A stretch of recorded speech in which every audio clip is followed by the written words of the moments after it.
உலகம் உங்கள் கையில் என்ற பெயரில் கல்லூரி மாணவர்களுக்கு முதற்கட்டமாக 10 லட்சம் லேப்டாப் வழங்கும் திட்டம். சென்னையில் மாணவிகளுக்கு இலவச லேப்டாப் வழங்கி முதலமைச்சர் ஸ்டாலின் வாழ்த்து.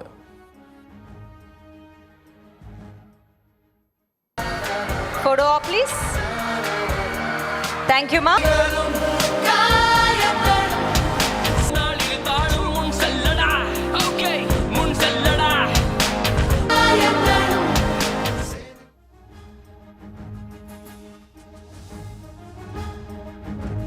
மாணவர்களுக்கு மடிக்கணினி வழங்குவது செலவு திட்டம் கிடையாது, எதிர்காலத்திற்கான முதலீடு. மடிக்கணினி வழங்கும் விழாவில் முதலமைச்சர் ஸ்டாலின் பேச்சு.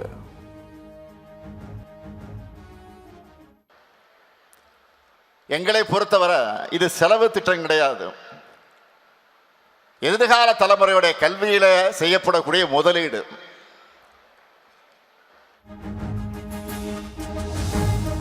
ஏஐ தொழில்நுட்பம் ஒருபோதும் மனிதர்களுக்கு மாற்றாகாது. மாணவர்களை வளர்த்திருப்பது மூலம் மாநிலமும் நாடும் வளரும் என முதலமைச்சர் ஸ்டாலின் நம்பிக்கை.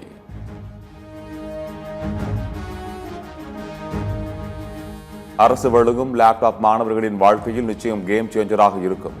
லேப்டாப், இணையதளம், புதுமைகளை உருவாக்கும் எண்ணம் இருந்தால் இதையும் சாதிக்க முடியும் என துணை முதலமைச்சர் உதயநிதி பேச்சு. இந்தியாவில் சீனா அளவுக்கு ஒரு மாநிலம் வளர்ந்துள்ளது என்றால் அது தமிழ்நாடுதான். மத்திய அரசின் முன்னாள் பொருளாதார ஆலோசகர் அரவிந்த் சுப்பிரமணியம் புகழாரம்.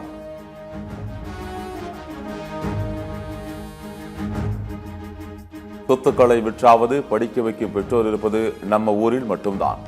உலகம் உங்கள் கையில் திட்டம் நிகழ்வில் நடிகர்கள் விஜய் சேதுபதி, கார்த்திக், மணிகண்டன் பங்கேற்று மாணவர்களை உற்சாகமூட்டி உரை.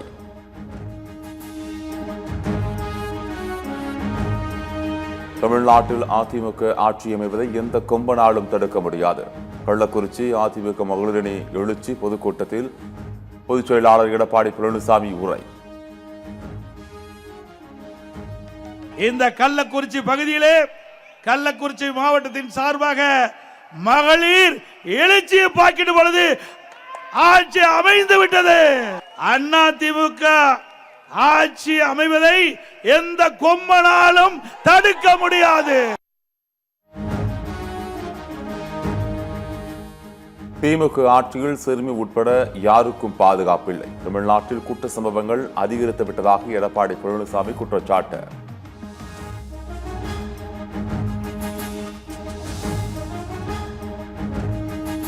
இரட்டைகளை சின்னம் தொடர்பாக சென்னை உயர்நீதிமன்றத்தில் புதிய மனு தாக்கல். தேர்தலுக்கு முன் ஆணையம் விரைந்து முடிவெடுக்க வழக்கு தொடர்ந்த சூரியமூர்த்தி என்பவர் வலியுறுத்தல். ஆபரண தங்கம் விலை சவரனுக்கு இன்று ஒரே நாளில் 1280 ரூபாய் உயர்வு. காலை மாலை என இரு வேளையும் விலை உயர்ந்து ஒரு சவரன் 1,02,080 ரூபாய்க்கு விற்பனை. சம வேளைக்கு சம ஊதியம் கேட்டு நடக்கும் இடைநிலை ஆசிரியர்களின் போராட்டம். பேச்சுவார்த்தை சுமூகமாக சென்று கொண்டிருக்கிறது. ஓரிரு நாட்களில் பிரச்சனை முடிவடைய வாய்ப்பு என ஆசிரியர்கள் சங்கம் அறிவிப்பு. மதிப்புக்குரிய பள்ளிக்கல்வித்துறை இயக்குனர் அவர்கள் தலைமையில் மதிப்புக்குரிய தொடக்கக்கல்வி இயக்குனர் அவர்கள் எங்களோடு பேச்சுவார்த்தைக்கு கிட்டத்தட்ட ஒரு 3 மணி நேரத்திற்கு மேலாக எங்களுடைய கருத்துக்களை கேட்டறிந்தார்கள். ஓரிரு நாளில் இடைநிலை ஆசிரியருடைய ஊதிய முரண்பாடு சார்ந்து ஒரு நல்ல ஆக்கப்பூர்வமான செய்வதற்கான முயற்சிகளை தீர்த்து வைப்பதற்கான முயற்சிகளை மேற்கொள்றோம்னு சொல்லியிருக்காங்க. திருச்சியில் அமித்ஷாவுடன் அதிமுக சார்பில் எஸ்பி வேலுமணி 2வது நாளாக தொகுதி பங்கீடு பேச்சுவார்த்தை. பாஜக 50 தொகுதிகளுக்கு மேல் கேட்பதால் பேச்சுவார்த்தையில் எழுவரி என தகவல். தமிழகத்தின் அரசியல் சூழல் பற்றி அமித்ஷாவிற்கு தெரியாது. அதிமுக பாஜக கூட்டணி எங்கு உள்ளது என அமைச்சரை பெரியசாமி கேள்வி. தமிழ்நாடு அரசியலை பற்றி கணிப்பு அவருக்கு தெரியாது. எந்த கூட்டணி வந்தாலும் திமுக தான் வெற்றி பெறும். தமிழகத்தில் அமித்ஷாவை மண்ணை கவ வைப்போம் என அமைச்சர் ரகுபதி திட்டவட்டம். ஊழல் குறித்து பேச எடப்பாடி பழனிசாமிக்கு தகுதி இல்லை எனவும் காட்டம்.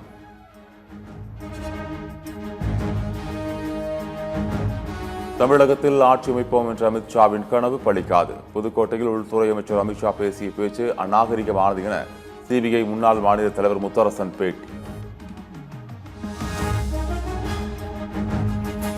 தமிழகத்தில் கூட்டணி ஆட்சிக்கு வாய்ப்பில்லை. திமுகவிற்கு தனி பெரும்பான்மை இருக்காது என்கின்ற இடத்திற்கு காங்கிரஸ் வந்துவிட்டதா என மார்க்சிஸ்ட் கம்யூனிஸ்ட் மாநில செயலாளர் சண்முகம் கேள்வி.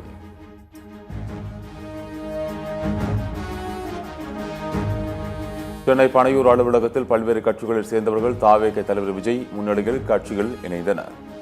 உறுதியளிக்கப்பட்ட ஓய்வூதிய திட்டம் பெரிய ஏமாற்று வேலை என தாவேக இணை பொதுச் செயலாளர் நிர்மல்குமார் குற்றச்சாட்டு.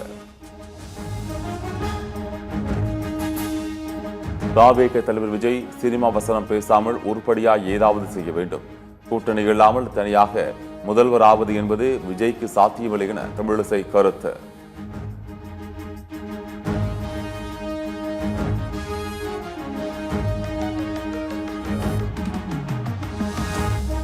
கடலூர் மாவட்டம் வேப்பூர் அருகே ஜனவரி 9ஆம் தேதி நடைபெறவுள்ள தேமுதிக மாநாட்டின் ஏற்பாடுகள் குறித்து பிரேமலதா ஆய்வு.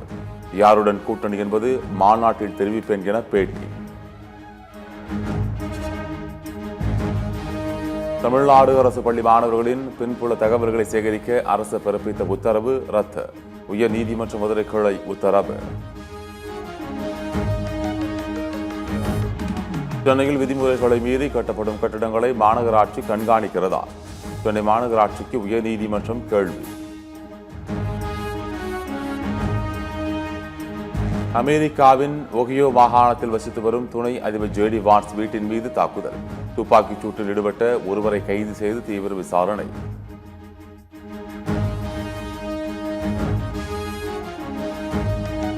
வெனிசுலா அதிபரின் கைது நடவடிக்கைக்கு உலக நாடுகள் கண்டனம். சட்டவிரோத செயல் என டொனால்ட் ட்ரம்புக்கு ஈரான் அரசு விமர்சனம்.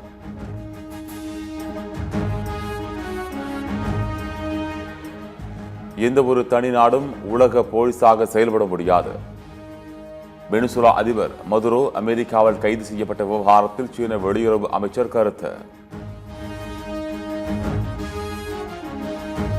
T20 உலகக்கோப்பை தொடரில் ஹர்திக் பாண்டியா முக்கிய வீரராக திகழ்வார்.